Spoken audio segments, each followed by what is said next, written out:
Hello, my name is Jeremy Stewart, and I'm honored to be participating in Shelf Life Books' Writers from Home series. And here I am, at home. Um, I'm going to speak a bit today and read a little bit from my new book. In Singing, He Composed a Song, from the University of Calgary Press. This book is sort of an experimental novel that combines different forms: images, poetry, prose narrative, medical records, all kinds of stuff, to tell the story of John Stevenson, who is a teenage high school student and heavy metal musician in Prince George, BC in the 90s, who gets in a confrontation with school administrators that escalates to a confrontation with the RCMP, which escalates to him being committed to the psych ward at the hospital. So the conflict in this book is also a conflict of kinds of language, institutional language, various kinds of personal language. And so I'm just going to read you a bit from this, hopefully not too long, because I want you to be excited about reading it, of course, still, and not give away too much. But I want to show you a little bit of that flavor. So this first excerpt that I'm going to read is from an account by John's psychologist after he has been committed.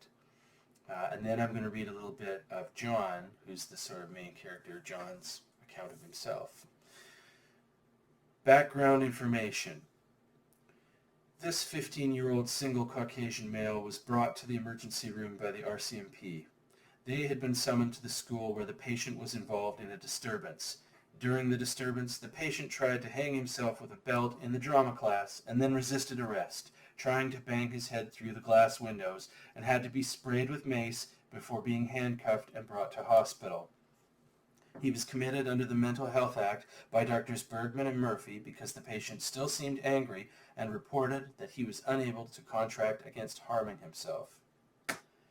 Presenting problem. When I saw the patient later that day, he appeared far more subdued than earlier in the day, according to the reports of the officers and school staff. The patient told me that the precipitant to his suicide gesture was a false accusation of selling drugs on school property. He was quite angry that the vice principal believed the report of a handyman who said he saw John passing drugs to another boy in exchange for money. John completely denies dealing with drugs. There may have been other stressors. The day before, he was threatened by an 18-year-old fellow pupil who accused John of hanging around with that fellow's girlfriend. John feels that in retrospect he can understand why the handyman may have thought John was passing drugs. He does remember exchanging a cigarette for a crumpled piece of paper, certainly not money, with another student near the toilets of the school. As regards suicidal ideation, John informs me that the suicide gesture was an impulsive act, that he saw no other options. He does appear to appreciate that he overreacted to the circumstances. He admits to similar episodes of overreaction in the recent past, as will be noted below.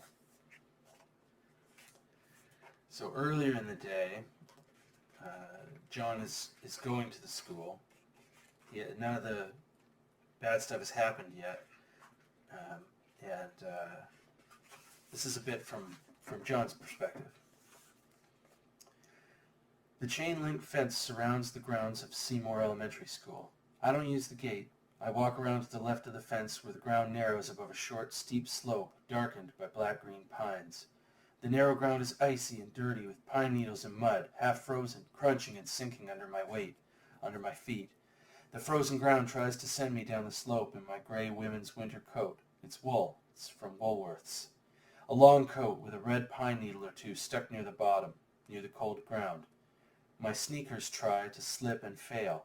I pass the chain link to the taller white paint-peeling fences where I can see the snow rotting in yards through the cracks and knots. I hold a cold, sticky tree, then a fence over difficult places in the path where the ground recedes. I pull myself along, twice put my hand in a thorn bush to move the quickest, most direct way to Prince George Senior Secondary. But this isn't so quick. My last smoke is gone, burned, breathed. With no more smokes, cold and slipping, thorns in my hands, cold feet in itchy wool socks with holes, and a women's coat, hair on my face dyed black, creeping along the edges of these middle-class fences on the way to class. Thorns in my hands. The wind nipping at me with its nonsense words in the gray morning. through and along the black pines until I sleep a little, slip a little in the falling path, the narrow sky and quiet houses, highway hissing mechanically somewhere below me. Every day for years, since I was a little kid even, I get anxious in the morning or in the car or even before I wake up because I have to go to school and I don't want to go. My stomach hurts in the car and I feel like I want to puke. I put metal on the stereo while I get dressed most days. Should stay home and play guitar like I did on correspondence when I was kicked out the last time. I'm only going for a little while today. I don't even know why I'm going. Just put in an appearance today. So glad you could join us, Mr. Stevenson. I could just go upstairs and play one of the crummy school guitars in the hall with the other guys after lunch. Opens up into the street at last, ice on the ground, in the wind. I move across this ground to the left, toward the flat brown brick building I can now see far across the empty street, to the blue double doors into the school, past the icy, muddy parking lot with its rust bucket trucks and cars, gravel, shopwing noise. No smoking kids now. Class must be in. Crunch on the ground with my flat-soled shoes. Opening the heavy doors, the rush of warm air sucked outside where it is airless and bleak. Shoes squeak on smooth floors underneath fluorescent buzz in narrow, windowless, white brick halls. Doors pass. Into the school. Brush my hair out of my face. My soft red face stinging as it warms. The soft, short black hairs on my face, dark brown. My glasses are fogged and I can't see except light, and I can't see my breath now that I'm inside. Past the cafeteria to the class, hall's mostly empty. A boy approaches. Short hair, glasses, thin blonde beard, broad face and smile. He says, "Hey man, I bet you thought I forgot, but I didn't." And he holds up his cigarette pack, opens it, and he hands me a smoke. "What? Oh, yeah. I gave him one yesterday." I reach into the pocket of my long gray coat and pull out a piece of purple paper, a flyer for a poetry reading. I put it back in my pocket as I pull out my black, empty cigarette pack with the gold foil letters. I take the cigarette from him saying, "Hey, thanks, bro, I was all out." A player's light.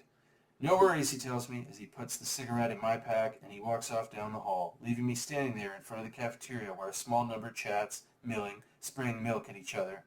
I put my pack in my pocket thinking I'll save it and turn back toward the hall to class. Thanks so much, and once again, thanks to Shelf Life Books for making me part of this. It's a real pleasure. That's from In Singing, He Composed a Song by me, Jeremy Stewart. Hope you'll check it out. Thank you.